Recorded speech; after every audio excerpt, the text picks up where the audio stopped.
Family, thank you for your patience. Woo! Man, I don't know what happened. This never happened with me and Rob. We was having You ain't hot yet, Rick. huh? You ain't hot yet. Oh man. I mean, you ain't on the live yet. Oh no, I'm live. I'm live. No, we live. We live right Just now. not still normally show up on here. Just say schedule. Damn, this There we family. go. You got it? You got it? Yeah, I got an echo and a delay too. Okay. I'm an echo. Can you hear me good? I'm echoing back. Oh. Yeah, I we ca- dealing with we dealing with a few technical difficulties. Bear with us tonight, family. We gonna make it happen regardless. Don't know what's going on, but Rod Hayes, welcome back, my brother. Thank you, brother Rich. Appreciate you having me back. As always, gratitude. First order of the day. The most unused superpower a man can. Indeed, indeed. Listen, Rod, man. Uh, this is one of them shows. This is a real important one, Rod. This is pre-creation talk right here. This ain't this ain't American. This ain't African. This ain't Asian. This ain't Anunnaki. This is pre-solar system talk. Pure you know what I mean? metaphysics. You know what I'm saying? This ether, man. Listen, this is some strong shit. This is some strong shit. This is the ether is what Nas used to destroy Hove in a rap battle. You know what I Stuff to mean? make your soul burn slow. Make it burn burn slow. Yes, yes, sir. Very important topic tonight. I wanna welcome everybody to the chat. Thank you for your patience, family. Thank you for your patience. Yeah, it's just real good talk going into 2025, a 9 year. Y'all know about that nine ether energy. And the talk was inspired. I had called Rod Hayes last week. And I always call Rod Hayes just to chop it up with him about certain spiritual concepts. And I told Rod Hayes, and this is going to be the first book I told y'all before. I'm doing book reviews on the channel. I think I'm gonna start either next week or the week after next. And this is the first book that I'm doing the book review on. I think I'm gonna do the book reviews every Monday or Tuesday. I'm gonna see. But yeah, the divine matrix deals with this mysterious force that has many names. Uh, in antiquity, Plato and them called it ether. Some people call it the quantum field. Greg Braden calls it the divine matrix. A lot of different names for this field, this invisible force, this invisible energy that's out there that permeates, contains, that's the bridge, and that is just the essence of the whole universe. Very, very mysterious force that a lot of scientists deny exists. A lot of Tesla talked about it. As a matter of fact, let me say one of Tesla's quotes. If I have it on me right now, I don't know if I just had it. I don't. Yeah, Tesla actually said their ether is the medium for every electromagnetic wave, from radio waves to gamma waves. So, when a lot of times I read things that sometimes I don't understand what the word means, and I just keep reading. Hold up. So I want to, because this is very important. So I want to let y'all know exactly what he meant by let me see. All right. So one of the definitions for medium is the intervenous substance through which impressions are conveyed to the senses, or force acts on objects at a distance. Then this is Oxford Dictionary. It says radio communication needs no physical medium between the two stations. That's what they're saying. This is Google. But Yeah, Tesla's between saying the station and the receiver. there is a medium. They just can't detect it. There is a medium Right. that carries all waves. So, Rod, this mysterious medium, and let me just read this before we start. I want to give a nice intro. Let me read this before the start. Rod, this section is called The Origin of the Matrix. Let me read this. Then we're gonna get started, and we're gonna be cooking in here, family. Be patient. All right. Mainstream scientists today believe that our universe began between 13 and 20 billion years ago with a massive explosion unlike anything that had ever existed before or has existed since. Although there are conflicting theories about the precise timing and whether there were single or multiple explosions, there appears to be a general agreement that our universe began with a massive release of energy a long time ago. In 1951, astronomer Fred Hoyle coined the term for the infallible explosion that is still used today. He named it the Big Bang. Researchers have calculated that just fractions of a second before the Big Bang occurred, our universe was much, much smaller than it is today. Computer models suggest that it was so small, in fact, that it was tightly compressed into a tiny ball. With all the empty space removed from what we see as the universe today, that ball is believed to be around the size of a single green pea. While it may have been tiny, it certainly wasn't cool. However, the model suggests that the temperature within the compact space was an unimaginable 18 billion million degrees Fahrenheit, many times hotter than the present temperature of the sun. Within a fraction of a second following the Big Bang, the simulations show that the temperatures may have cooled to a balmy 18 billion degrees or so, and the birth of our universe was well underway. I'm going to read this last paragraph. As the Big Bang's explosive force ripped through the emptiness of the existing void, it carried with it more than just the heat and light that we expect. It also burst forth as a pattern of energy that became the blueprint for all that is now and all that can ever be. It's this pattern that the subject of ancient myth, timeless lore, and mystical wisdom, with names that range from the Buddhist sutras, net of Indra, to the Hopi tradition's web of spider grandmother, the echo of that pattern remains today. So when we think about net, when we talk about web, I think about the internet and how the internet connects us all together right now, as far as technology that we use externally. So if we have the internet that connects us all, the Ethernet connects us all in a whole nother way. Let's talk about the Big Bang. Let's talk about this Ethernet. Let's talk about Star Wars said the Force, may the Force be with you. Rod, you broke this shit down to me on the phone, Rod. So come on, let's talk about this ether that's out there, my brother. Talk to me. Okay, so you ever heard of something called Orgone energy?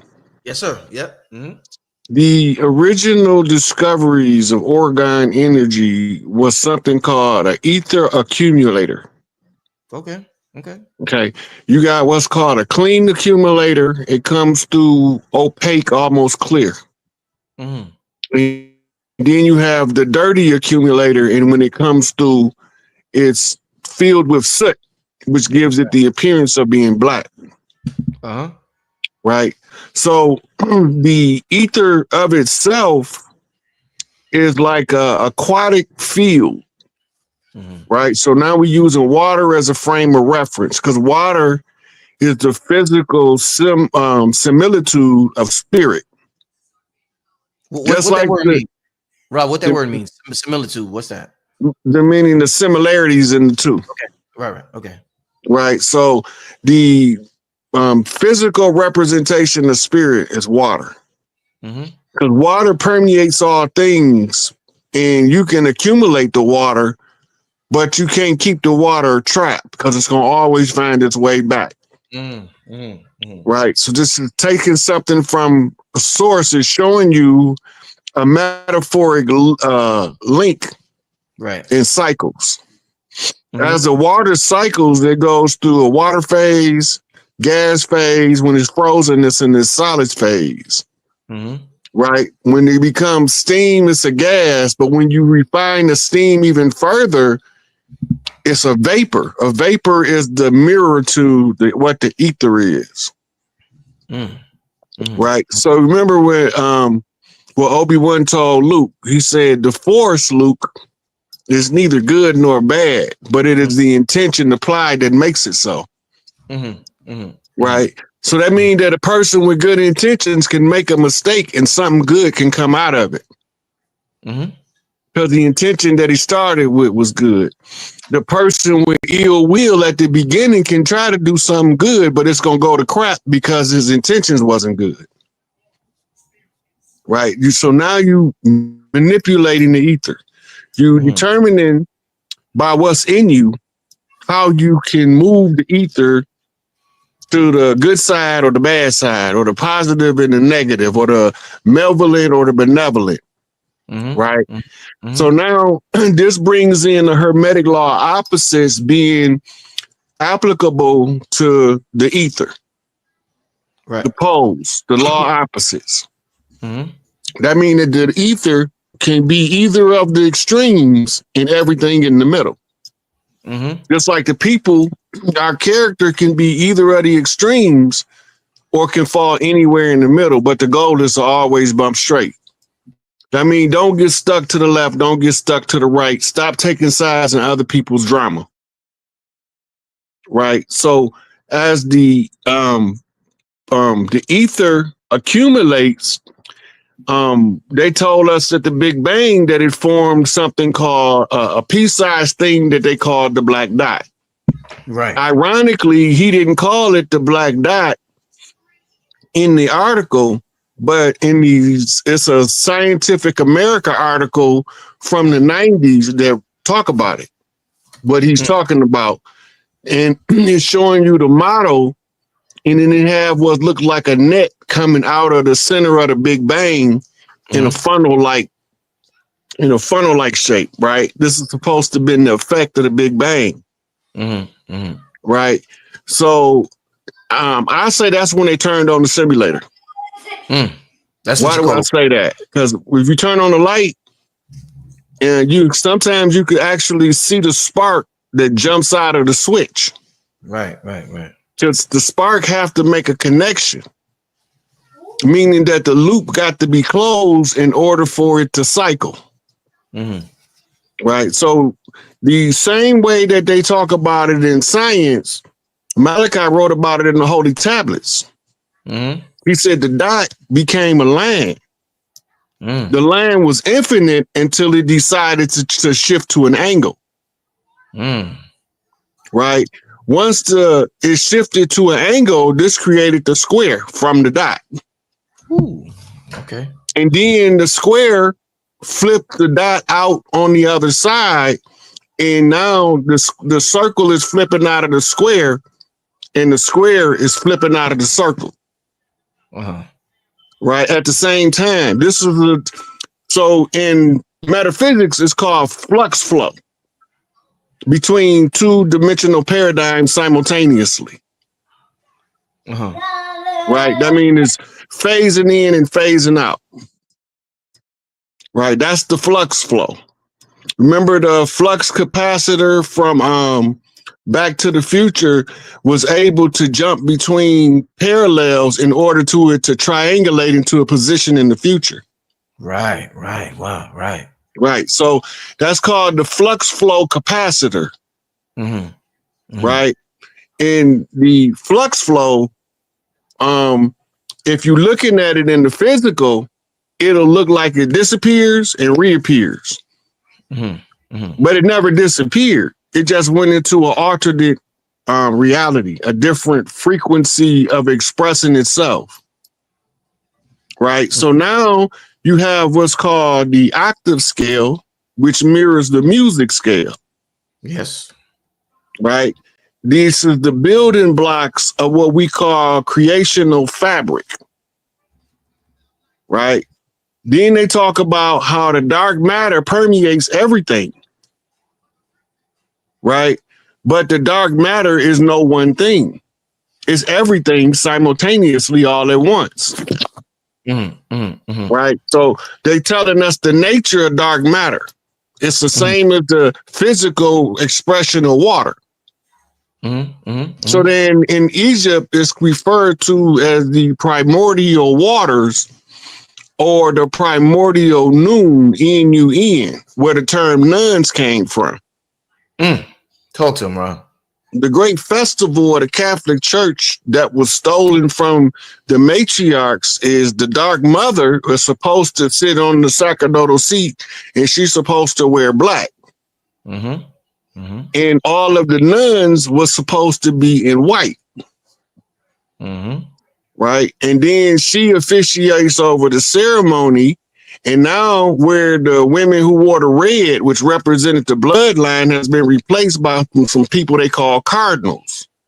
Now, all of these is just replacing the order that was already there with masculine gender and reassigning the roles of the nunnery. Right. So this is ancient. The nunnery is ancient, but the application of it today under the control of patriarchal homotesticles is new. Right. But it's all the primordial noon was expressed in the ritual where the women in white went to the dark mother, which represent prime creator, as the embodiment in the physical realm of those primordial noon. Right. And this is where you get your Isis seat as the sacerdotal seat. It's the great mother seat. Right. But she's subservient to Big Mama, Tawaret, who dwells in the center of the zodiac. Right. So now you got prime creator Tawaret telling the Earth Mother, Isis, that we need the cleanup crew cleaning up. We looking at it through modernized religion, dogma, and social engineering programs used to steer how we perceive what's taking place. In the primordial ether, it's the closest thing that when the physical form, even more close than water, where I can explain it is like sound, a heavy bass sound. Right. So like when you in the club and you standing in front of the speaker and you feel that bass hitting all the way through your chest, that's the character of the ether. It's always there, pounding from the inside and the outside simultaneously. Right. It's permeating all things. I mean, everything is saturated with it. And even when you get down to the string theory, all particles is created from light. Yes, sir. Right.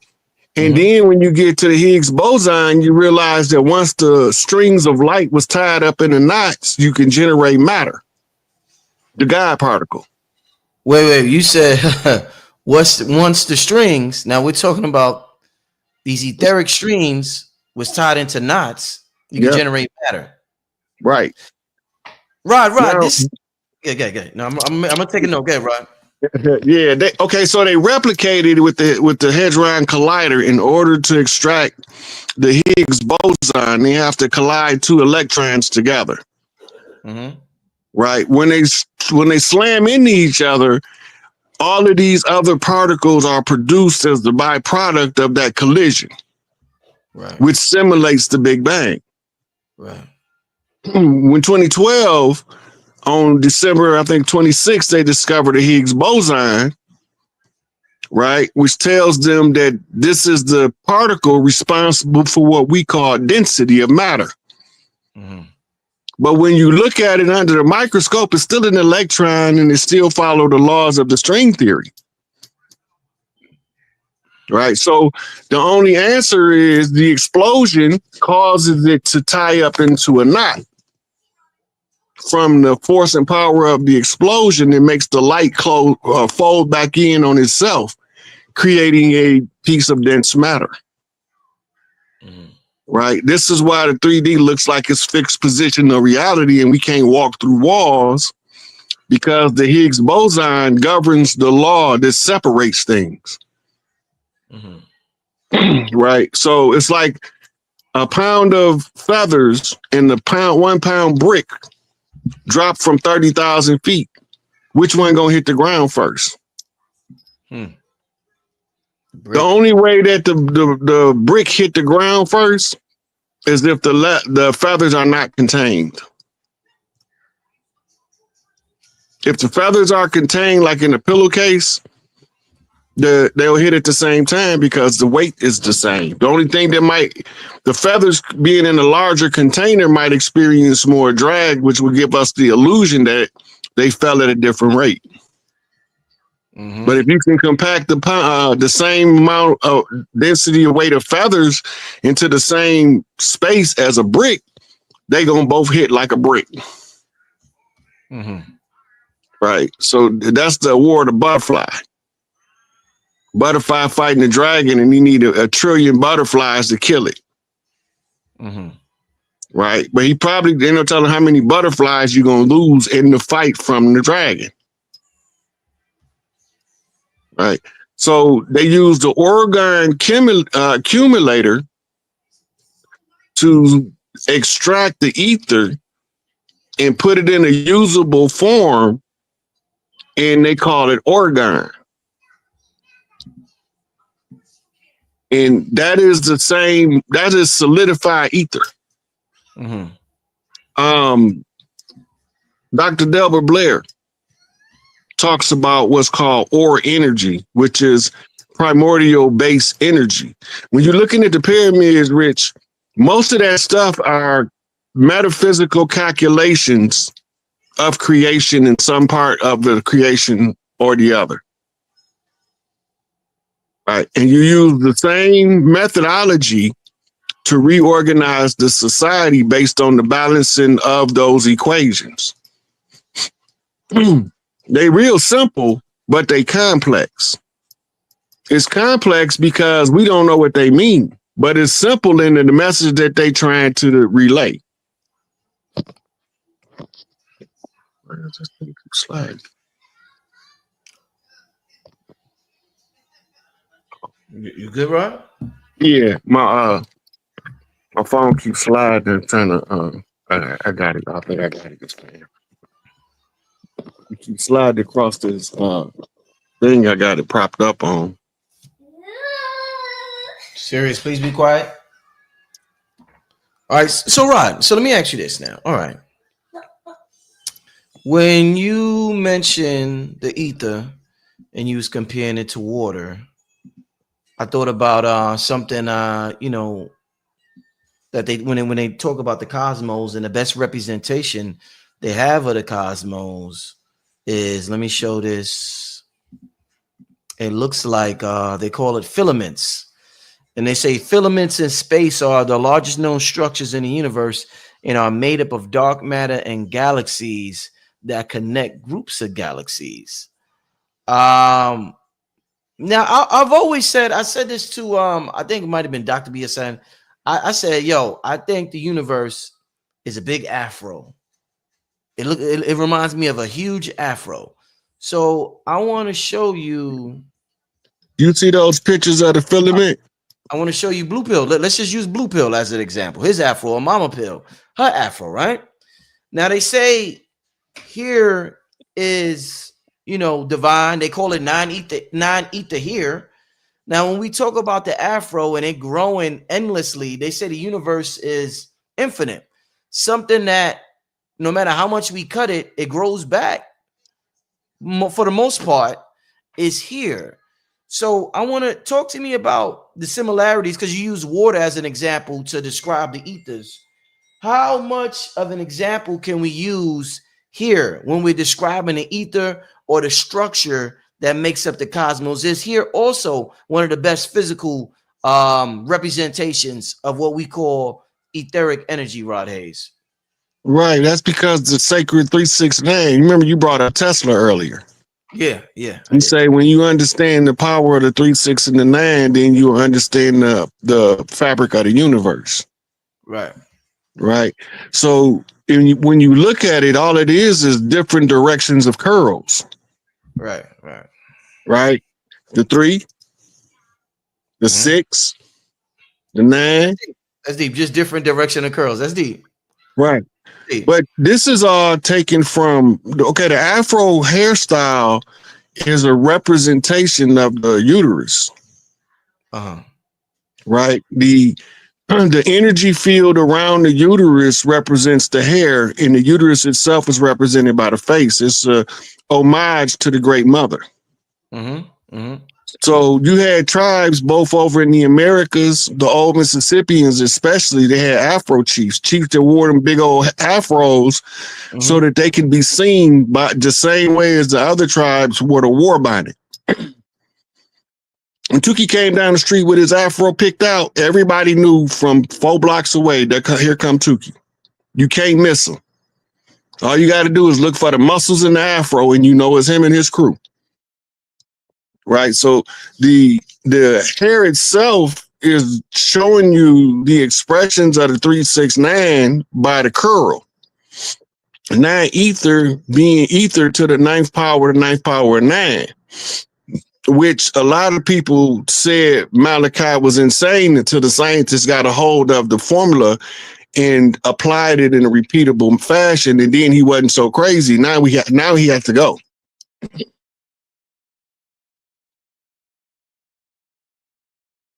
So when you look at the hair follicles, also mimic the brain cells. When you looked at that the fabric of the universe is showing you the same fabric of the layout of the neurons in the brain.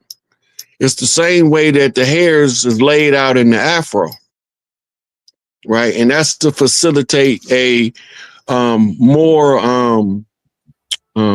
entropy-free exchange of energy. It's the entropy that causes the decay, that causes the spiritual information to be lost in translation to the recipient of the information, right? And by tending properly to your hair, and no matter which form you use it in, if you hold it sacred, you will be able to use it as the sympathetic link to tune in to etheric fields. And the etheric field is going to always be based on your personal vibrational frequency, which will play out in your dream state. Because where you vibrate at in the physical, and when you bring that together with the mental paradigm of who you are, it'll give you a projection to understand spiritual things in the dream state. Right? So all of those things are interconnected. Just like the ether is everywhere. It connects all things, so all things are connected. Right. You know, and Rod, ether, one of the things that moving forward with this channel, I want to continue to stress or continue to highlight is the fact that empty space is not empty. What we call empty space, and we all see empty space in our homes, and you know, when we go outside, you know, we see plenty of empty space, and you know, it's filled with ether. I want to ask you this, Rod. Let me ask you this. Let me see, because I could go in so many directions. All right, so they say the universe is like 90-something% empty space. They say our bodies is like 90-something% quote unquote empty space. Now, our homes, you know, this is like where we live. This is like our sanctuary. This is our castle. This is where we come to escape from the, you know, the stresses of the world. I think it's a very spiritual environment for all of us. Should our homes as well, Rod, because when goes into feng shui, should our homes as well represent 90-something% empty space in order for us to tap into this etheric energy? Because sometimes we may be cluttered and we have too much shit in our homes and we can't think straight. This is why some people don't like a lot of shit in their home, because this is like a direct reflection of not only the universe, but our bodies when it's 97% empty space and just a chair, a desk, a table, or this or that. Is this why it's supposed to be like that in the science of feng shui? That's applicable to certain people. But you've seen people with a cluttered house with OCD, where every single thing in their house got a designated spot and it got a lot of stuff in there. Good point. Good point. Spiritually, what's going on with those people is they spiritually in tune and they seeing everything they have spiritually, and they building the physical representation in their environment. Right. And they're using the orderness, you know, because order is the first thing after the Big Bang, because chaos came and the order had to put everything in a designated place. Right. Right. So even amidst what looked like chaos to everybody else, these people have the knack to be well organized in their chaos. Even if a lot of them be old Christian ladies. The irony of that is, if they practice chaos magic, they would be the coldest. Wow. They're natural chaos magicians, taking chaos and creating order out of chaos. They problem solvers too. Wow. That's deep. So let me ask you this. Earlier, you talked about you used the word intentions, right? And in terms of let's think about water, and we see when we throw a rock in the pond of water, the rock generates waves within the water that goes out.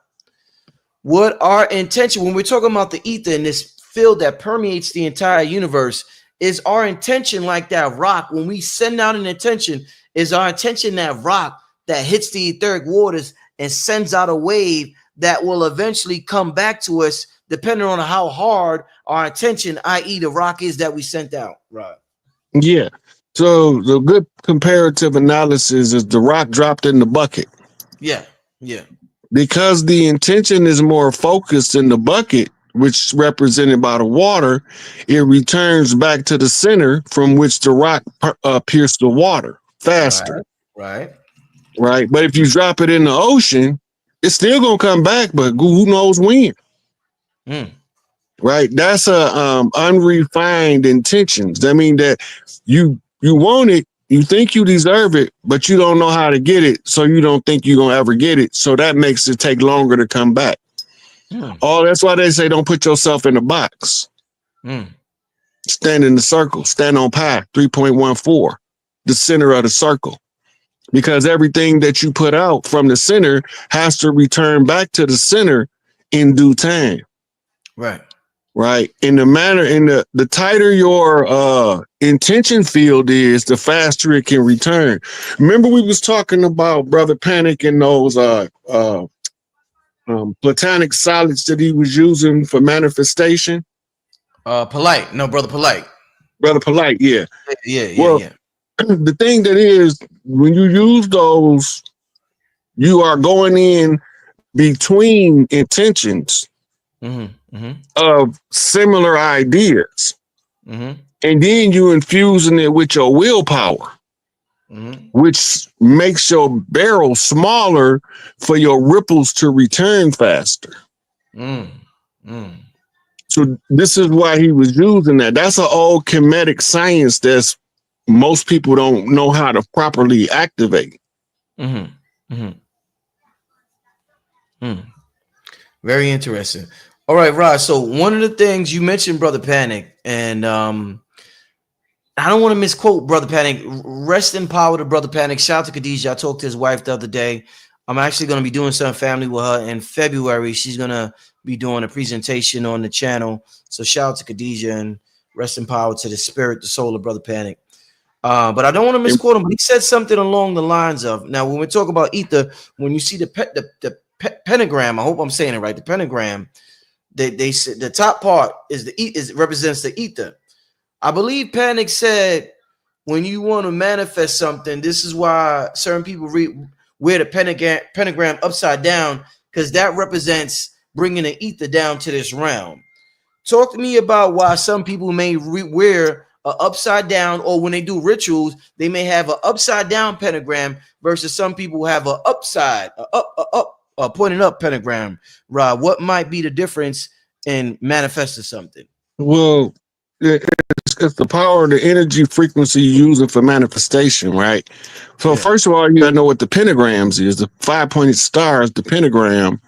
And it's the representation of the divine feminine as Venus energy.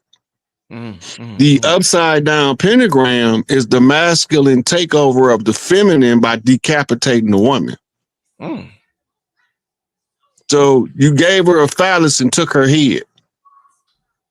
So you're using the reverse of her system against her, or the feminine nature. But people think when you say feminine and divine feminine that you're talking about gender. It's about frequency. What divine feminine? Right. So the women just have the more of the tools to activate the feminine to a higher degree of expression than the male, who have the anatomy to manifest the masculine to the highest potential of male. Right. So that's the difference in the two. So when you're using the energy, ascending energy and descending energy, fraternal twins, Gemini field, between two pillars. When you're using the energy going up, that's the upward facing triangle. When you use it drawing down the energy, that's the downward facing triangle. Right. So what you're trying to do is meet in the middle, and that gives you the 6-point star. But when you see it in the 3-dimensional expression, you have what's called the Merkaba, 2 pyramids interlocked. Right. I was going to right. And then when you spin the Merkaba, you start to produce the crown of life. The crown of life is how the Merkaba look when it's fully spinning. It's moving too fast for you to see it with the naked eye, so it looked like a ball with a whole bunch of sides. This is how the elders explain it in the Kemetic philosophies when they're showing us the difference in the fields of the energy. This is why modern religion took out things like the Jed, which means that you need a pillar or a polarizing force. Just like you need a catalyzing force, you need a polarizing force. A polarizing force, if you can control the polarizing force, you can control both sides of the pole. Right? And this is, back again, standing on 3.14, standing on pi in the center of the circle. But first, you have to learn to govern your micro circle before you can start dabbling in your macro circle. First, you have to get yourself under control before you try to control others. And the way that you control yourself will determine how you control others. If you're hard on yourself, you're going to be hard on other people. And they don't understand the people that's hard on them, it's hard on them because they're hard on themselves. But it really is not being hard on you. What it really is being forcing you to stand on your determination and exercise your willpower by showing you what it looked like when somebody stand on their principles and exercise their willpower. And we tend to become so soft in this modern era that it becomes offensive for somebody to become direct, standing on their principles and exercising their willpower. We get offended because we're not doing it. Right? Everybody want to be like Mike, but don't nobody want to be up at 3 o'clock in the morning shooting free throws. I'm telling you, man. And everybody that wanted to be like Mike that made it to that level, Kobe Bryant or LeBron to James, you got to look at the practice that got them to the level. Right. Because it's the practice that determines the outcome when it comes time to get in that ring. When the rubber meet the road and it's time for the fight, what did you train yourself for? Right. Right. That's all using that force, by the way. That force, right. And the better trained you is, the more adept you is at using the force. Right. And then it comes out expressed as muscle memory. Right, or rote memory, but it comes out as some kind of memory recall mechanism. Right. You put the work in, you're going to get the results out, though they might not be as fast as you would like them to be. They coming. But most people don't have the drive to put the work in, so they never train themselves to use their willpower to bring about their best life. Rod, and hold on, where's this at? Give me a second, y'all. In Plato's, and I should be showing this on the screen, but let me just read this. In Plato's Timaeus, I hope I'm saying that right. Timaeus. So in Plato's Timaeus, he says, speaking on the topic of air, he said, there is the most translucent kind, which is called by the name ether. I want to ask you, with him saying that, Rod, I want to ask you. Now, I've heard Delbert Blair, you mentioned Dr. Blair earlier. I've heard you and many others say that the air they breathed in antiquity when the giants roamed the land is not the air that we breathe now. Did they breathe a more direct form of ether? And what we get now is a bootleg version, but they was getting that, you know how you get cocaine and that shit is pure, and then some niggas step on it. Are we getting the stepped on cocaine? Are we breathing the stepped on cocaine? But they had the raw and uncut cocaine, i.e., ether, back in antiquity, and this is why they were giants, Rod. Is this what Plato's referring to? The size was based on the 12-strand DNA, and the oxygen transfer capability. Now, oxygen is critical. Because remember, they say so biblically, this is how they tell it. They say that the waters of the sky was separated from the waters of the earth, right? And never knowing it's still water between the upper atmosphere and the earth, but it's not. It's a different part of the atmosphere. The atmosphere is in layers, right? But the layer that we was breathing during the Atlantean era before the war that caused nuclear contamination was the ozone oxygen, double oxygen molecules that reduce the amount of entropy produced in the process of breathing, which is the transfer of spirit inner and outer in order to recycle the energy field. Now, if you look at the air that we breathe in, we have all these other chemicals and gases in the air that's been put in there. That's radioactive particles. Then you have some that's that activate on organs and do different stuff to the organs. All these is chemicals that's in the air. People be worrying about eating clean food, but ain't nobody worried about breathing clean air. And the air quality is directly related to the size of the animal that dwelled on the planet. The dinosaurs couldn't live in this oxygenated environment unless they downsized their massive bulk, because the oxygen would not be sufficient to facilitate them in their survival. They would slowly suffocate. Right. We already got fish scales, but they just call it ashy skin. No, he talking about fish scale is that pure cocaine. So he making a reference. He making a reference to that pure cocaine. That Peruvian flake. Yeah, exactly. Oh man, y'all some funny dudes in the chat. Very, very interesting conversation. Rod, so what I want to ask you about now is they say, all right, let me ask you this, Rod. All right, so a lot of things got demonized. Some of the most spiritual things that can help us got demonized. So like Baphomet, all that type of stuff. Everything that pretty much could benefit, they turn evil or to the devil or unlucky, like the number 13, things like that. So they say, researching on the internet, they say that the middle finger represents the ether. Now the middle finger has been demonized, right? You put up the middle finger, if you're spiritual and you go like this, you feel like a derelict. You feel horrible. You feel like a degenerate. This is ether. So why on the internet they say the middle finger is ether then? That's air. It's earth, fire, air, water, ether. Some people may use it to represent the ether, right? Because remember, what happened to the fire when it get done burning? Where did it go? Yeah. It went back to the ether. Yeah. Right. And he left all of the carbon, which is the physical byproduct of going back to the ether. It's called ashes. Right. Remember when earlier when I was talking about the Orgone accumulator?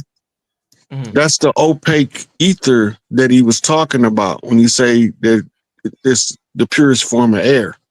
Right. Before nuclear war, see, people only think of the nuclear fallout, the radioactive aftermath of a war.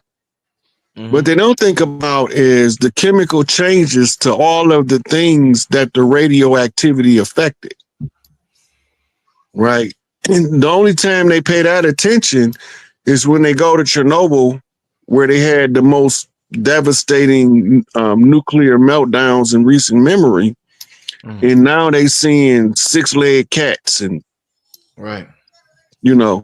frogs with 18 legs, stuff like that. Now they notice that the radiation does more than just, because you gotta remember, only two things causes a mutation: right? Gradual change over a prolonged period of time, or ultraviolet light bombardment of radioactive particles from the sun. Mm.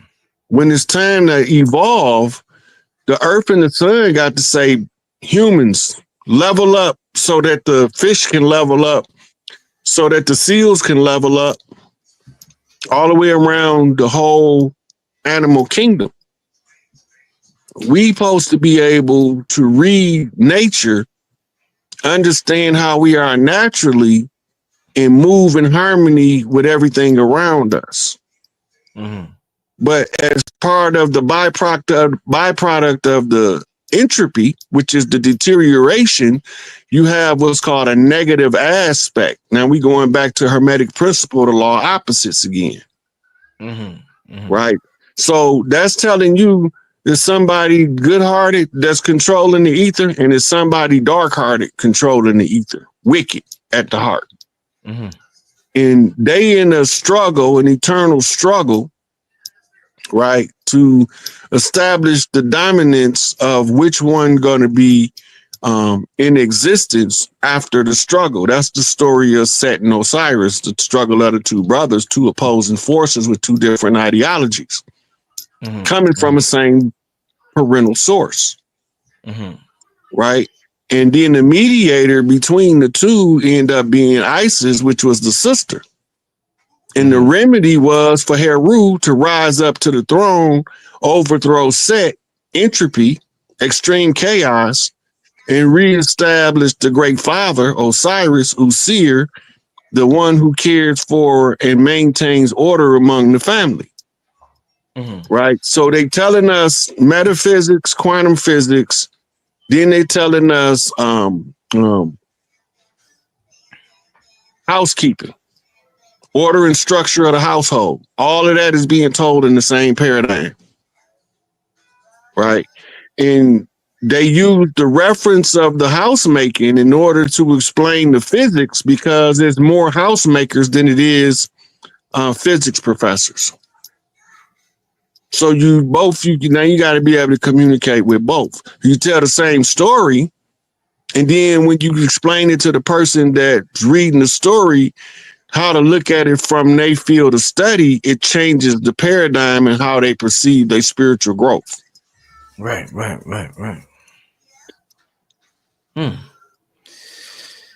All right, so Rod, so let's go in this direction. So we talked about earlier about empty space, and I told you how I want to stress to my community that empty space is really not empty. So another thing that I thought about when I think about so-called empty space is silence, the silence in songs.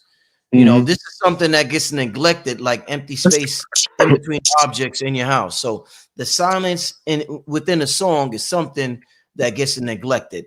Bobby Hemmett talked about a lot about the importance of the silence and how that actually is what made music special.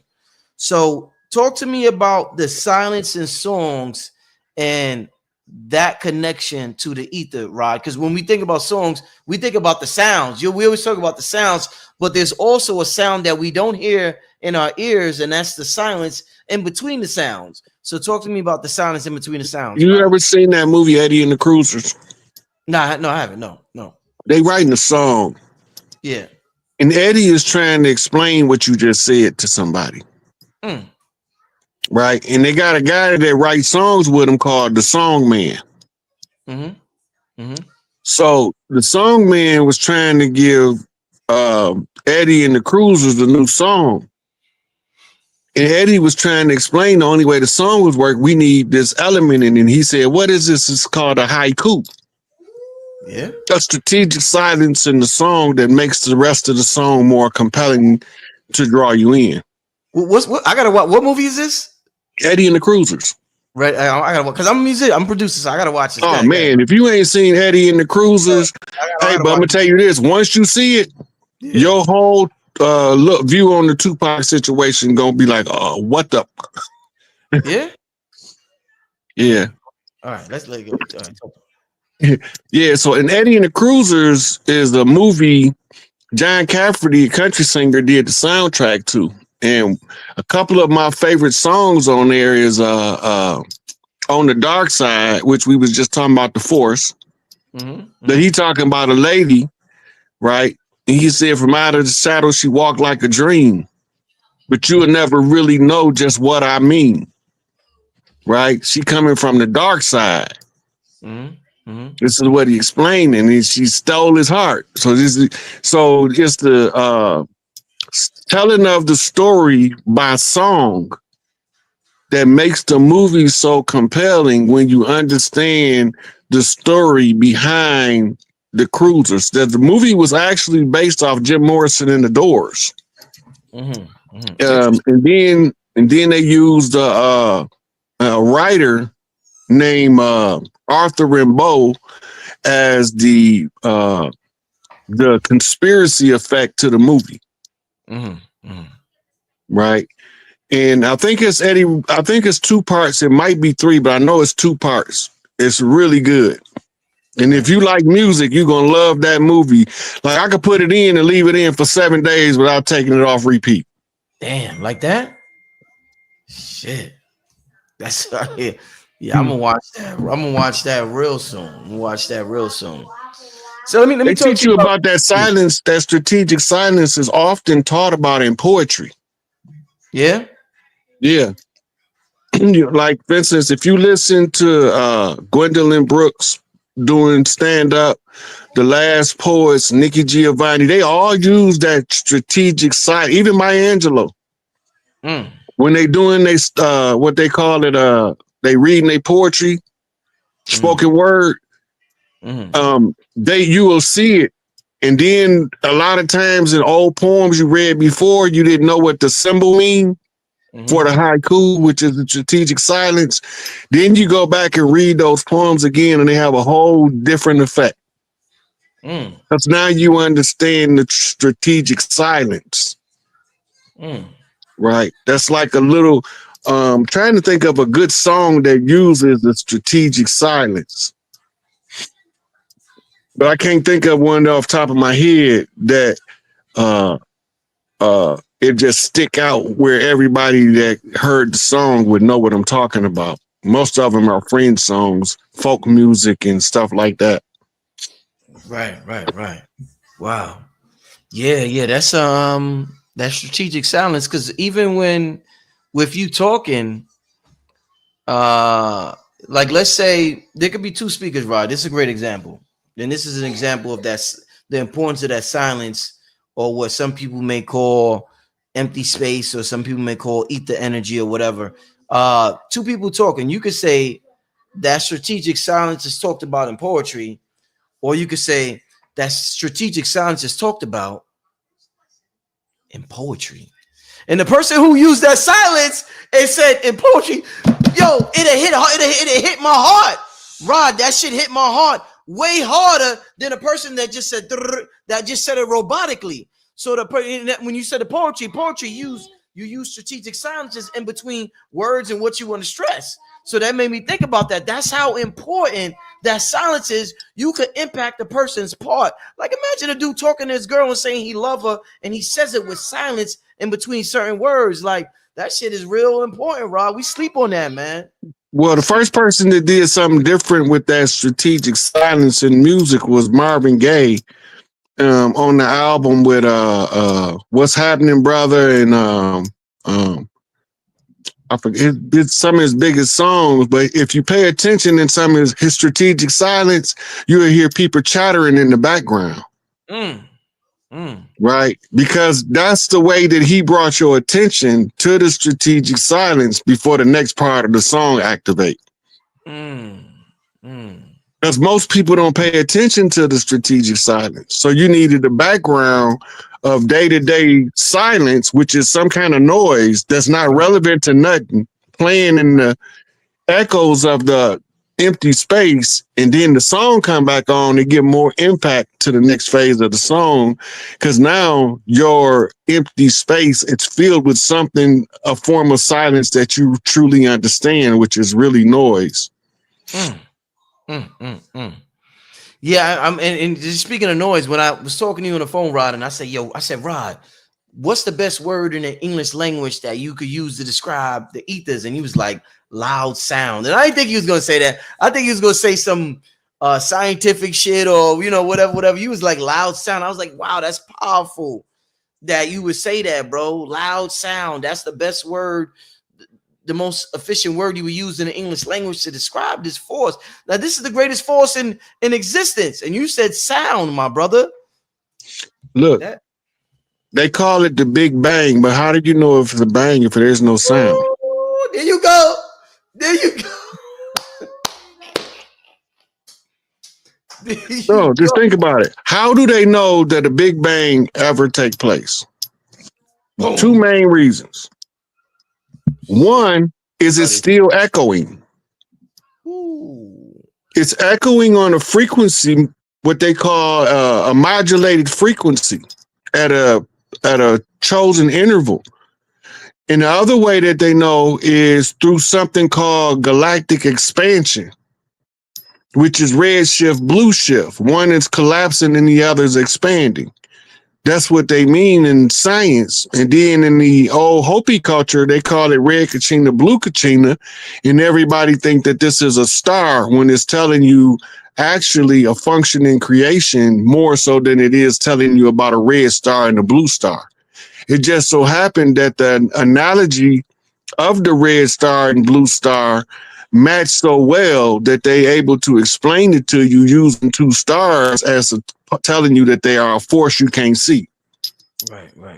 Right. You can see the blue star, you can see the red star. It's also talking about the tribes, the father house and the mother house, the blue house and the red house, trying to get to the black and gold house, which is Big Mama house. Mm-hmm. Red Kachina is the one coming out of the red house and the mama's child, and then the blue Kachina is the one coming out of the father's house, the father's child. Mm-hmm. Right? And in every large family, it's a child ascribed to each parent. Mm-hmm. Right?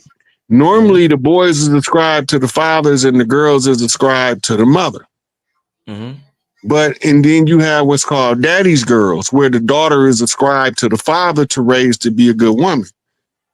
And then you got mama's boys, which is boys assigned to the mother in order to be taught how to be good men. Mm-hmm. Without being fruity. Mm-hmm. Mm-hmm. Right. And then you have what's called the royal house, purple, right? The purple reign, REIGN, meaning rulership, comes from the royal arc degree, meaning the matching of the perfect one from the red house, the perfect one from the blue house. Mm-hmm. And that's how you put together the two keys to open up Big Mama house, which is the bank. Mm-hmm. Mm-hmm. Once everything is settled, then it all comes full circle. And so you use the same sciences of creation in order to create, and what we call it manifest now. Right. We don't want to say we creators no more. We want to say we manifestors now. Right. Manifester might work better because it's bringing something into existence out of something that exists, but creation is bringing it out of nothing. Mm. But even in nothing, thought exists. Mm-hmm. Because the thought is the catalyst. It's the cause of it all. It's as a man thinketh. Mm. Right? What do that mean? That means let this mind be in you, which was in Christos Isos. Mm. Or Christ Isis, the great mother.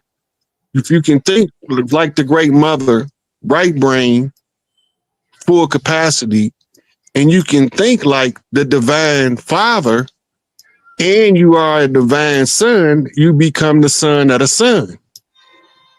Mm-hmm. Right? This is symbolically represented as before the sun come over the horizon, first comes Mama, Venus, mm-hmm. Right? The pentagram, the divine mm-hmm. feminine. Mm-hmm. On her heels comes Mercury, the messenger of the gods, the one who comes to deliver God's message. Mm. And after he get done delivering his message, the crack of dawn spread her legs, and out pops Papa, that big old sun. Mm. that was buried in her underworld.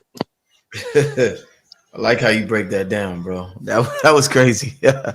Wow. That was crazy. But it's also a map. It's a blueprint for the royal families of the earth. It goes back to the book of Daniel, which means the judgment of El. The elder's judgment is rendered in the book of Daniel by giving you a struggle program. Shadrach, Meshach, and Abednego. They said they stuck them in the furnace, and the furnace was turned all the way up, and they weren't even scorched. They was able to withstand the fire. The symbolic nature or meaning of that was the furnace was the condition, and the fire was the surroundings. Harsh environment is the way you refine character, but they use in metallurgy to tell you that their character was being tested and that they were being put to the fire in order to determine who and what they was. And they found out when they came out, what? These are the protected ones from somebody. Right? And now Nebuchadnezzar loses his mind and loses his kingdom. But what happened? When Daniel decided to finally read the writing on the wall, Nebuchadnezzar slapped out of the slumber, realized he's in the jungle among the beasts. Hey, I don't supposed to be here. Symbolic of waking your brother up from the slumber by reading the writing on the wall. In ancient Kemet, we call it hieroglyphics. In New York, we call it graffiti. And if you know the land, you can read the graffiti and you can know what tribe is operating under the modern banner of gang. Them tribes. Wow. Right? There's no such thing as a gang. A gang is a tribe. It's even in the definition and etymology of the word gang. They tell you it's a tribe or family unit or family group that don't go along with the status quo. Therefore, they don't fit into the system. Right? And then now the gang realized that the tribe, they reconstitute. We was at war. We got murdered, slaughtered. But we ain't died. We multiplied. We baby kids up in here. Who is Baby? That's Big Mama. You don't believe me? Go to New Orleans and ask them where Baby stay. They're going to be like, which Baby? You mean Baby Johnson? Or you talking about Baby Milton over there? That's somebody Big Mama. Damn. And Big Mama kids don't never die. We always multiply because we have to answer the oppression with producing children that's offspring born at inception to solve certain social issues in the general public. If you look at the way that we moved in the 50s and 60s, it's not how we moved in the 70s, 80s, and 90s. Because we were so heavily saturated with infiltrators, we didn't know what the hell was going on in the 50s and 60s. We know that it was a civil rights bill passed in the 60s, and we thinking that it's for some black people, and it's say indigenous civil rights right on the bill, or Indian civil rights. But it's for us. But we supposed to be from Africa. Right? And then when Martin started to tell it, they got to silence him. Malcolm tried to tell it, so, you know, he had to go draw the infiltrators out. If they in here like you say they in here, make them come out and show themselves. If I go this way, they're going to come out and kill me. Prove it. Right? Chickens coming home to roost. Detroit Red Rooster. Right. Running a red herring to get the wicked ones away from the babies. If he right, they got to destroy it all and start all over and get rid of the infiltrators. At least isolate them and control them. Right. So they destroyed it. Wharfdeen Muhammad, Farrakhan rebuilt it. Rod, cultural phenomenon. Rod, you talked about manifestation about 5 minutes ago. We started going in on manifestation. Before I ask you this, because I got a question I want to ask you, or something I want to say that I read in a book and I want to get your opinion on.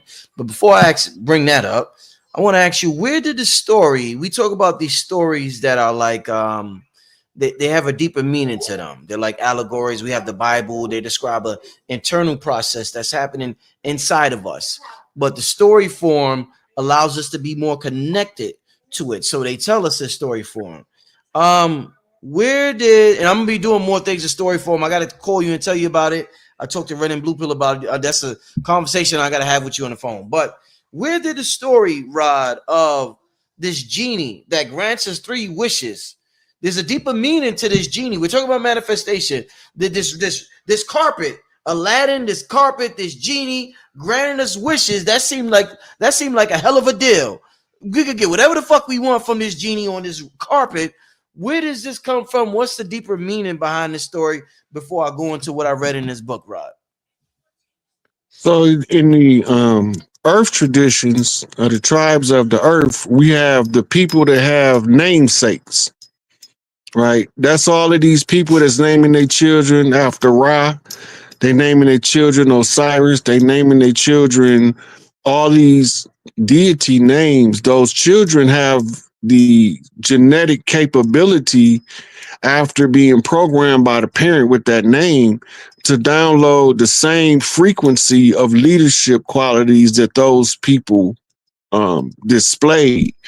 These stories is designed in order to tell you the type of power if you carry a certain name. In this case, we're talking about the genie, which is the jinn in Islam, which the church wanted to turn into the devils of Islam when they was the totem protectors of those tribes, so that the Catholic Church don't have to worry about them calling on their God to assist them when they can use our God to run away from their God, right? So they polarizing. All of these stories is to make you not use your ancestral power source by villainizing them.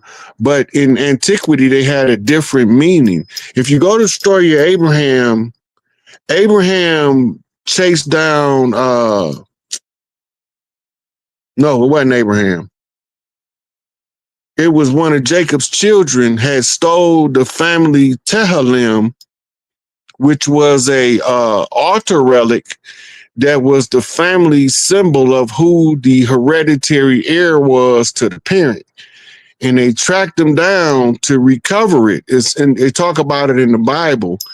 Well, because the person who have the genetics and the relic can call ancestral energies that can give them information on where hidden treasures are, where what type of gambling bets to make in the future, stuff like that brings fortune in the physical realm. So they use those ancestral totems and those ancestral spirit animals, and they tell the story to let you know that once you go back to your own power, that you able to utilize these forces. Then you can't overuse them is where the limit of 3 wishes come from. That's telling you be careful for what you wish for, because you don't want to wish for something and then in 5 years you're going to regret you wish for it. So in making the 3 wishes, you got to always wish for things that's going to be beneficial eternally in that aspect. And the ancestral force you crawl on is represented by the family totem item or relic. In some cases, it was a brass candles teapot. The teapot becomes synonymous with the air coming from the region. So now you're not looking for a teapot. When you come from the Americas, you're looking for a honey pot because the bees is more relevant. Right. But the story is being the same. You got 3 chances to get it right, or you have to move on to the next thing. Mm-hmm. You can only lose 1 out of the 3. If you lose 2 out of 3, you done, because there's no chance you're going to recover on the 3rd one. You still lost your 2.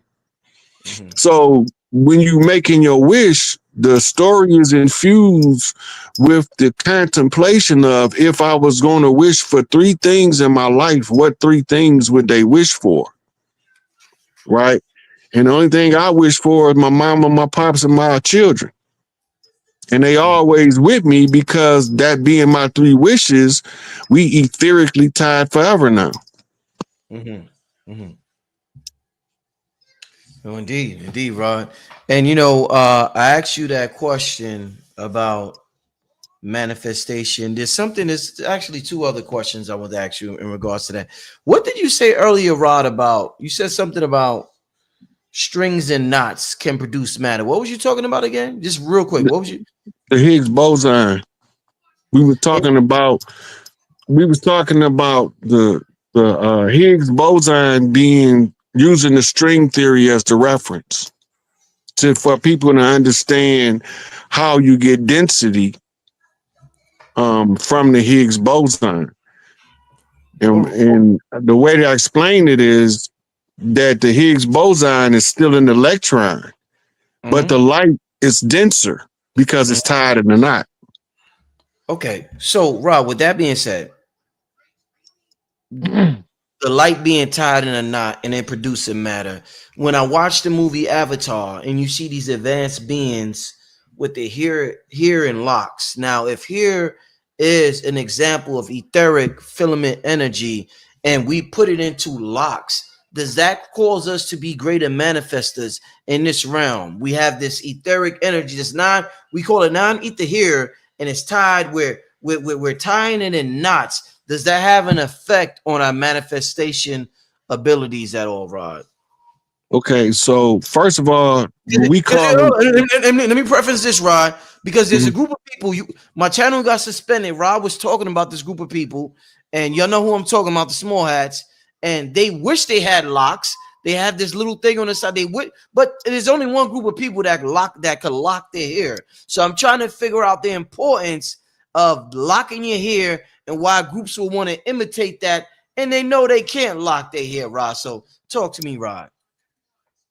Well, you got pale faces that can lock their hair. Not like, you know what I'm talking about. Bob Marley lock. But you know what here's the thing. Let's go back to Medusa. Yes, please. Remember they said that her hair moved on her head like snakes. Yes, sir. Yes. So when they drew her in the caricature in the cartoon, they gave her snakes for hair instead of the sacred lock. Indeed. Right. And from those locks, those snakes would spit electrical sparks. This is telling you the story of being fully realized into who you are. Every part of your body responds to the driver when it's given a function. The dreadlocks of Medusa, as her defense, was capable of accumulating by friction massive amounts of static electricity, and because she could psychically control the movement of her hair, she could direct where each one of the locks slung the static electrical current. Right? And static electricity is still electricity. So they tell it to us in that story. They went from us calling them sacred locks or non-ether locks to them seeing us with them, calling them the dreaded locks. Because when you seen them Mau Mau, you know who the Mau Mau is? Yeah. When you seen the Mau Mau, they was led by a general that had the locks. In Jamaica, when they was harassing the natives that would celebrate in their parks, the only thing that they hated is that when they called for the ones with the locks, so they started saying the dreaded locks. So then they became known as dreadlocks. Right. Yeah, a lot of people don't know that. Yeah. Right. And then when they embraced it, right, the ones from up in the mountains of Jamaica embraced the term. They didn't call them dreadlocks no more. They called them the natty dread. Right, which became infused into the culture to tell you the capable spiritual influence that you can download, because your hair is like antenna. And by being in tune with yourself, in tune with nature, your antennas, the longer they are, the more data that they can receive and see into your brain. And all of our hair covers our scalp, which covers our skull, which covers what, Rich? Brain. Right. So now all this information is going straight to your head. And you remember what the song say? Don't let it go to your head, no. Oh yeah. Oh yeah. Oh yeah. Right, because they want to keep us ignorant. But when you go back, let's say, for instance, the at different times, by the way you grew your hair, you understood stuff differently, and you never equated it to your hair change until so many years later. In retrospect, you was able to identify the change in your understanding by the hairstyle you wore at the time. There you go. Yeah. Man, yeah, back when I rocked the Gumby, right? That's when I bumped into the guy up on 5th and 110th Street, and he gave me the science for the day, and I ain't been the same since. I went from the Gumby, I went to the low fade, to the no fade, back to the afro, to the drip natty light. You able to go through your growth by how you attended to your hair, even the women. Damn, yeah. You got women like she right now, I can't be who I am. Let me dye my hair. Now she can now this is the way the girl look at it. Now I can let that bitch sit over there and simmer in her shit while I recover over here as this new person. Right. That's the chameleon clan. Those are cosmetic legacy of the chameleon clan, who understand to change the appearance of the person is to change the way the person see themselves in the world. And what you change it to determines which manner of character they will perform as, using the ego that they was given. Y'all heard that? Did y'all hear that? Wow. Did y'all Please don't hear ask that? me to repeat it. It sounds like a tongue twister. Yeah, that was channeled straight through Rod. Rod is, Rod on his radio shit, Yeah, but that's the science of the chameleon clan. Yeah. That's why they got the term chameleon anyway. That's their totem animal. Right. And they the ones who always changing their style up very frequently as they become aware of new information. Right. Yeah. Wow. All right. So Rod, so I was reading the book, right? So, and we about to wind it down. Shout out to everybody in the chat. We got 3,000 people tuned in tonight. Shout out to Billy Carson and Terrence Howard was live tonight at 8. I didn't get a chance to see it because I was, getting ready for the show, but I like clicked on it and I heard Terrence mention about the Big Bang, and he was talking about certain things we was talking about tonight. And I'm like, damn, man, he mentioned ether because he mentioned Tesla or something like that. And I'm like, damn, man, we so connected and we don't know it, that we will literally do similar shows the same night, and I have no idea that. Yeah, what you said, teams, spirit teams. Man. This is how you go to the Rucker. You ain't got nobody with you, but you got next on the court. You got your pick of who you want to play with you now. That's a good example. That was a good example.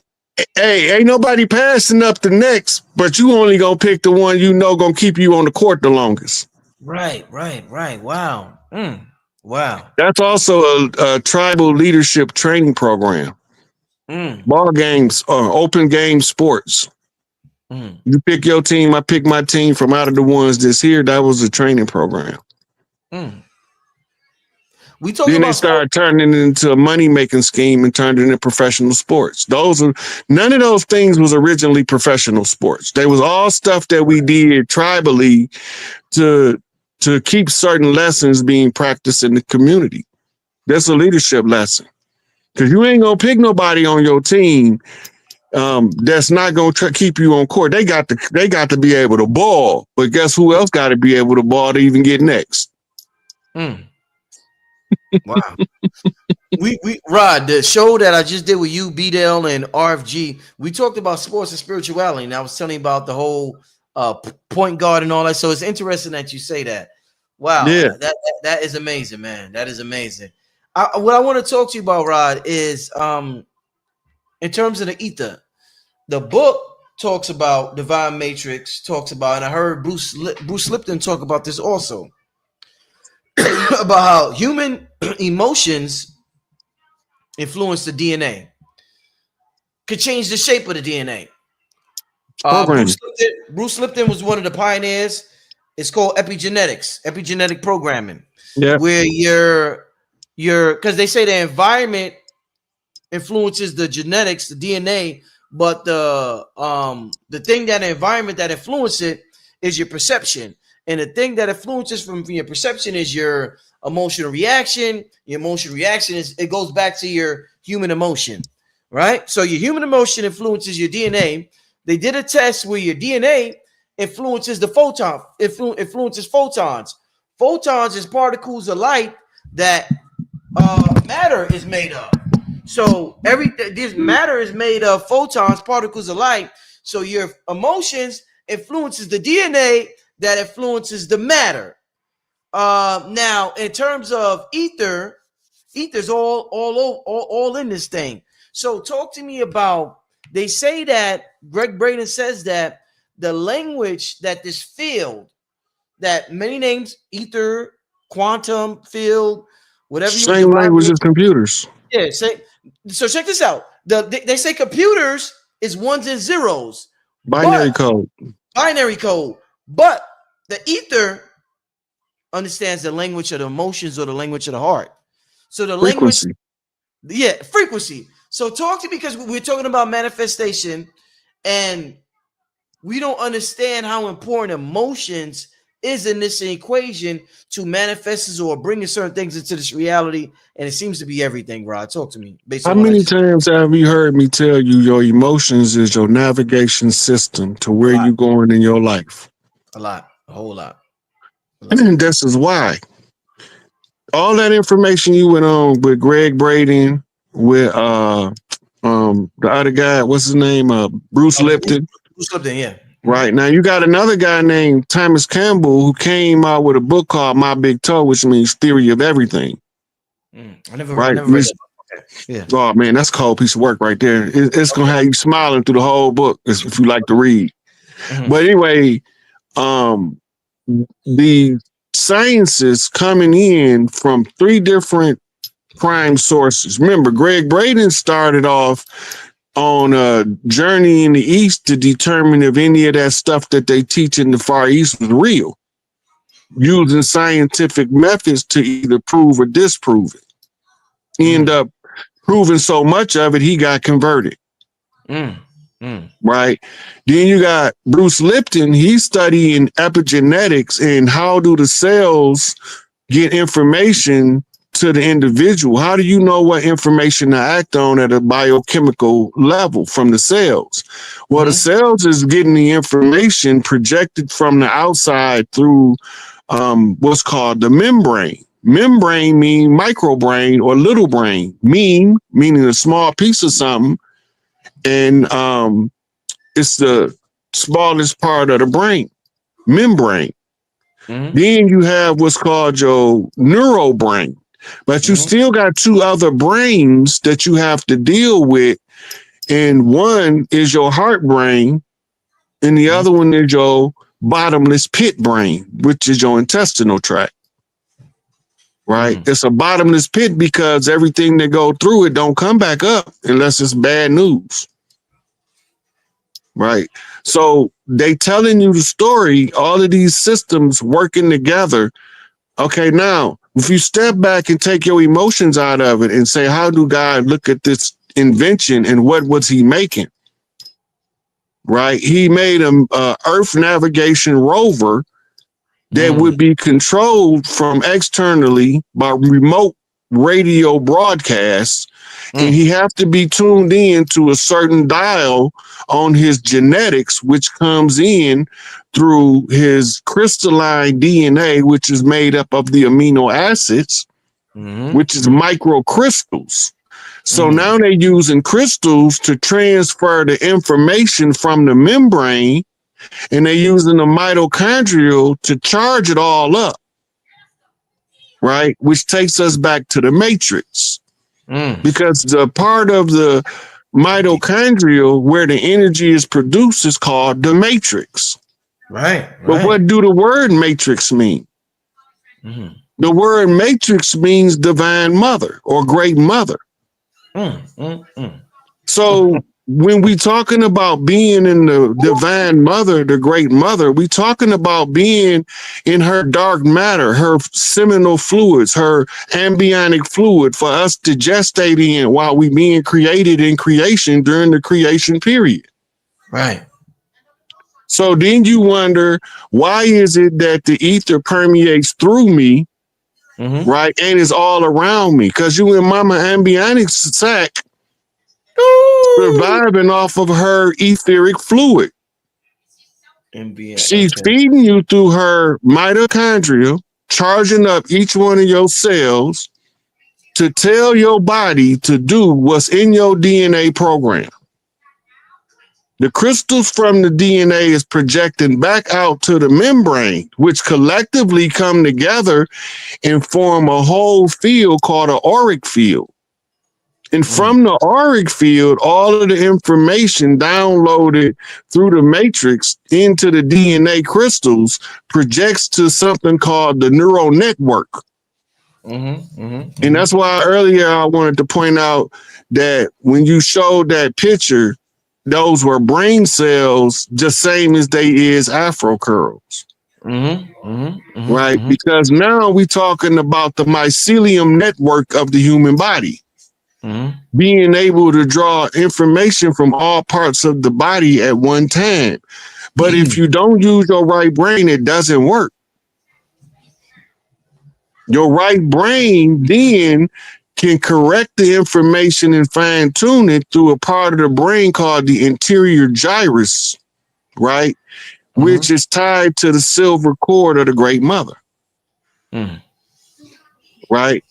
In the loves of the world are those things of gold that is tied to the heart through the great father. Right? And when you take your ascending energy and descending energy and you balance the two, right? Then you become the point of focus for the two to balance. You are the crosshairs in the scope. Hey, Rod, real quick, why is the cord of the great mother silver? Why is it silver? Why silver? The energy, the lunar energy is silver, and when you see it astrally, it's silver energy. When you see the father connection to his children, even if he don't have a relation, it's always gold.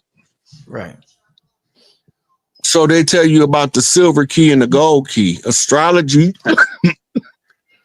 Excuse me. Need some drink. Take your time, brother. Take your time. Shout out to everybody in the chat. We got about 3,200 people in the chat. We going in. Beautiful conversation. We're talking about the ether.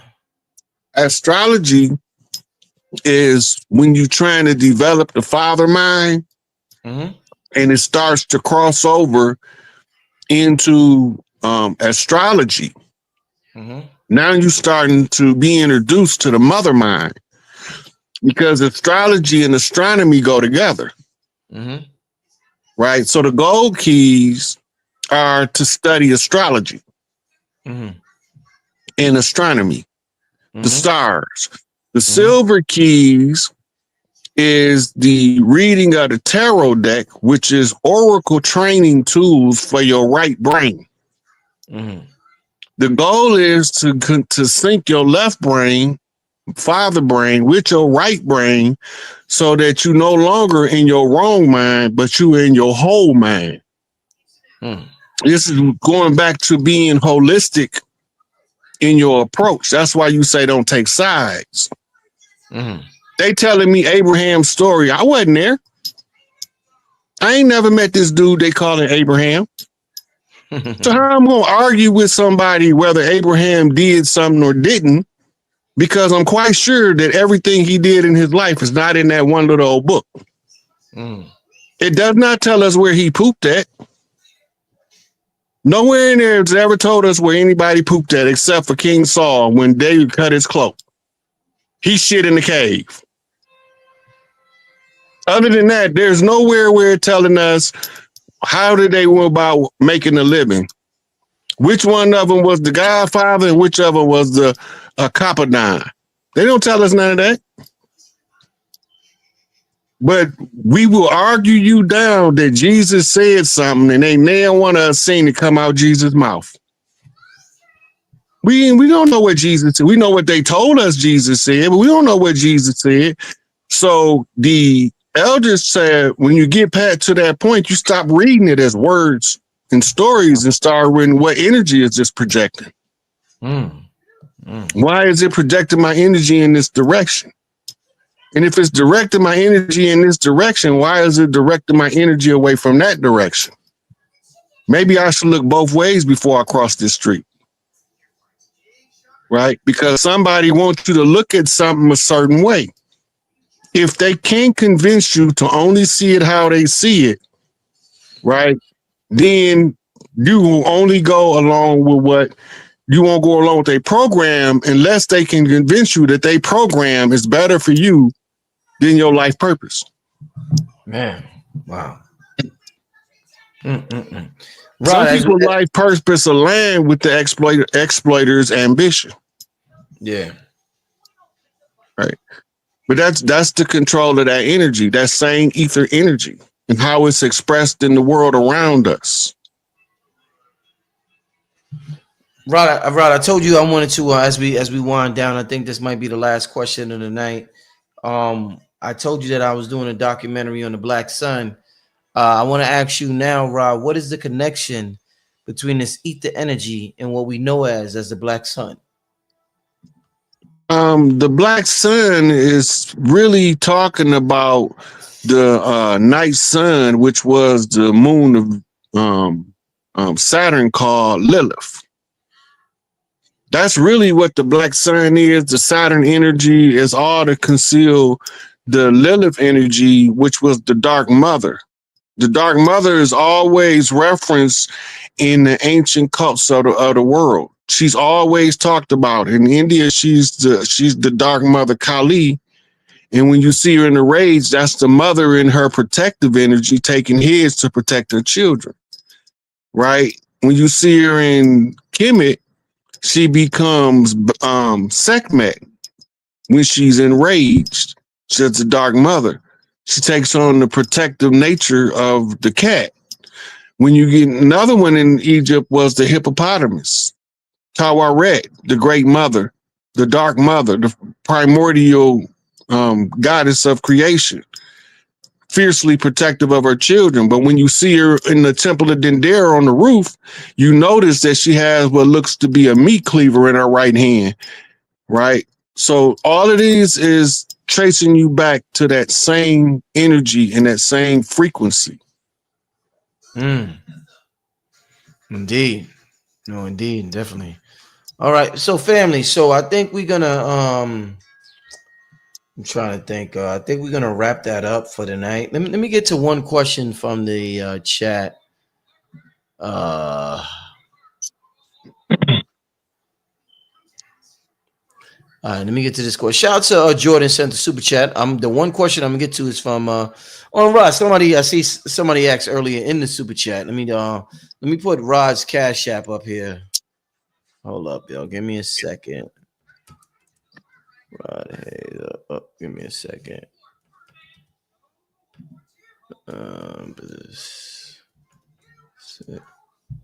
No, that's the. Give me 1 second. Be patient, family. All right, let's put this up before we get to this last question. Let's put this on the where is. All right, if you want to support the brother Rod Hayes, for those who want to inquire, some of us remember it by now. The brother's been on the platform for about 2 years now. You can hit him up on the Cash App at $SIK8, capital SIK, capital APE. All right, but the one question I want to get to, shout out to Jordan for sending the super chat. He wants to know, Rod, you said they mixed the third dimension as an infinity loop. How does this correlate to life already being infinite? And what can we all do about it? We'll end the show with that, Rod. Okay, so the infinity loop is really it's to stick you in a state where you can't really see what you're doing because you're living in two dimensions simultaneously. Nature has to resolve that. So the resolution in nature, you are oscillating between dimensions, the same as when we talked about flux flow earlier, moving in and out of dimensions. When you sleep, you go live whole lifetimes sometime in one night. Sometimes people have 4 or 5 dreams that's over 12 hours long in the dream, but when you wake up, you only been asleep for a couple of hours. That's because you interdimensionally shifting and you fourth dimensional matrix as the dreamer, what we call the astral realm. The physical realm is the 3D where everything is believed to be solid. But when you get closer and closer with microscope, you find that nothing is connected. It's space between everything, even the most densest thing. The illusion of density comes in as the separation between things, right? So everything has what's called a physical form, and the physical form is a reflection of the astral form. In the current paradigm we in, there's no mythical beast of the world. Everything is humans and what we call base animals, right? But it was another era where we had unicorns, fairies, gnomes, trolls, and all that stuff. And a lot of those stories are legends, like the Skinwalker story is about the tribes that covered themselves in the skins of the local animal in order to go to war in stealth against their enemy, right? So we wear wolves, but they suck blood, werewolves and vampires. Talking about the people of the land versus the people that came. Characteristic difference defining the separation in the two. So when they opened up in the Atlantean era, at the end of Atlantis, what caused the collapse was they opened up a portal. The portal was between the third and the fourth dimension. In order to create a barrier, they blew a collider similar to the Hadron Collider in CERN, and they blew a nuclear explosion in there, which caused the third and the fourth to buckle like a slinky spring gets stuck. And that way that we could be in the right side up for so long, but then we in the upside down for so long. And this is what they call the Lucifer lens flip, when you're able to see the upside down when you're in the upside down, and you're able to see the right side up when you're in the right side up. Right, that's called the Lucifer lens, the ability to see fourth and third dimension for what it is instead of what you was told to think it is. Right, that's one of the prerequisites to activating all of your psychic abilities, is to be able to see clear in the dream and while you're awake, so that you'll know which state of condition you are in and which work you need to do. We needed to get out of the infinity loop, and we have to match up a redemption process, a redeemer, with an astrological event called a Muhurta. When the Muhurta come around, that is the keyhole that flips us out of the infinity loop. And that's how we got back on the track to the fifth dimension, by putting it into the public awareness of the Muhurta in sufficient amount of understanding to allow us to jump the infinity loop to get on track to the fifth dimensional matrix, which is going to unlock a lot of the disabilities and turn them into abilities. They call it X gene activation in the in comic books, and they call it that also in the scientific world, the X gene activation or the junk genes activation. They know it's coming, and they know it's predicated on the solar event, and they know that there's going to be a Schumann response, and they softly disclosing it. Yesterday, they had a hearing about ships and UFOs in DC. Allegedly, I don't think nobody really there. I think it's all a stage show. Yeah. Yeah. But I think we're gonna all be told about it, and it'll all be exposed coming up soon, because too many things are converging at the same concept of closure. Right. Indeed. And it's the disclosure is going to bring about the closure. My only concern is that people panic out of ignorance because nobody's been informing us enough on what's taking place so that we can prepare ourselves to not be in the way of the problem getting cleaned up and getting cleaned up with the problem. Yeah. That's what my biggest concern is right now. Hey, Rod, man, I want to thank you once again, man, for coming on the channel, coming on the show. Me and Rod, actually, we're going to do a Patreon soon. Just been super busy, so I haven't been able to link up with Rod, but we're going to do a Patreon within the next week. We got this ESP series going, and I want to do a continuation from the last show about extrasensory perception and our ability to tap into that. So for those of you who are on Patreon, stay tuned for that. Within the next week, I'm going to hook up with Rob. We're going to do something with the next week about ESP and extrasensory perception and tapping into that. And I feel as though that's one of the I was over here giggling to myself, Brother Rich. Yeah. A lot of people don't know that when you call me up on the phone, this same way this show goes, how we be talking. Same way. Same way. It be smooth like a bug. We just be chilling, vibing. We just...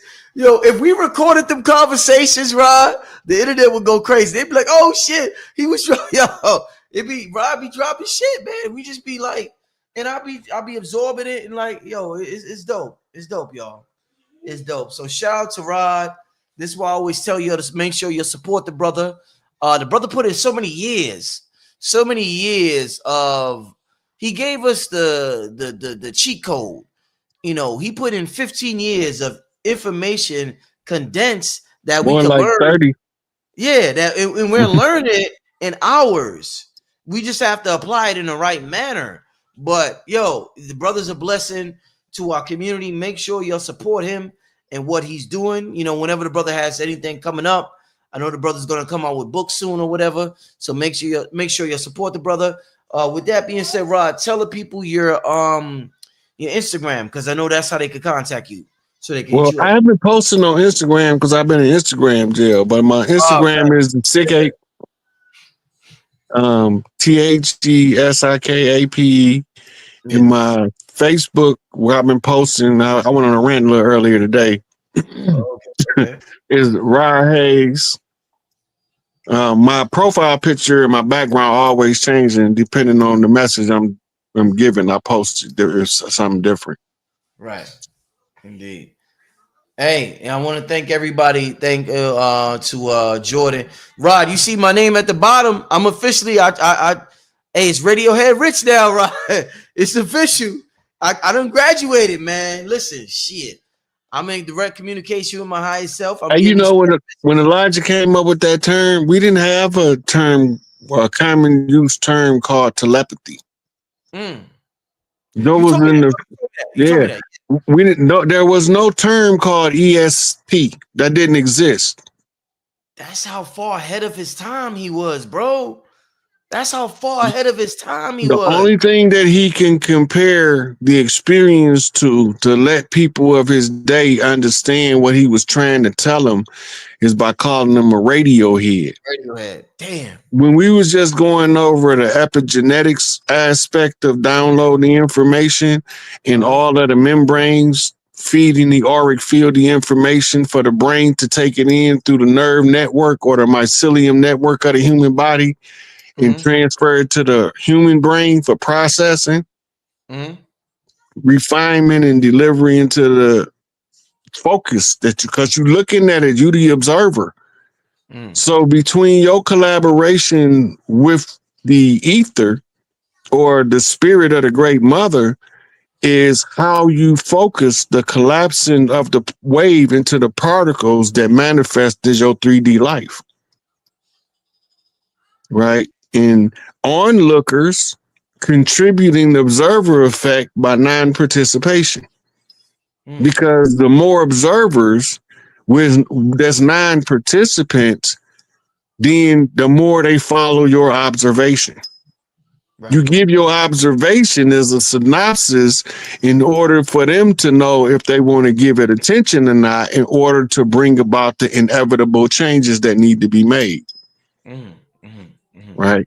So the secret societies know by promoting the worst parts of society, it'll compel the people that's being done the worst, that has the strongest capability to say enough is enough, frustrated enough, if they can withstand the chapter of misery, that when they do say enough is enough, everybody know they ain't playing. And then, because they gonna start having the ear of all sides. Right. All sides want the truth more than they want the narrative. And when you giving them the truth and you not trying to control the narrative, you telling them, you go look over there and you see for yourself. But don't take sides with me and nobody else. That way you can keep your observations under your control. Meaning you can collapse your wave into the particle of the 3D life that you choose. All right. And all of your energy focus, that communication is always taking place. And that's how we driven in these human meat suits as radio heads driving across the terrain in our avatars. Indeed. What a way to end the show. Indeed, what a way to end the show. Listen, I want to thank everybody. We gotta listen, family. We got a global audience. We got 3,000 people right now, right? We got people earlier who said they were from Ghana. We got people from all over the world that tune into this platform, that we will be surprised of who watches this show. So shout out to everybody all over the world, all colors, who watch this show, and come to my world, Brother Rich world, and see what, and get my perspective and the guest perspective. And it's a beautiful thing that, y'all could appreciate us being ourselves. Rod do what he do, I do what I do, and we're able to all learn from each other. I always have a magnificent chat. Y'all sharing magnificent stories and comments in the chat. So it's just all around a magnificent experience. And Rod, I want to thank you once again, my brother. Keep doing your thing. I'm gonna call you soon. Me and Rod's gonna do this Patreon within the next week. So I'll call you within the next couple of days to set up the Patreon. With that being said, Rod, we getting out of here, my brother. Signing out. I'll talk to you soon, my brother. All right. Peace, Brother Rich. Peace.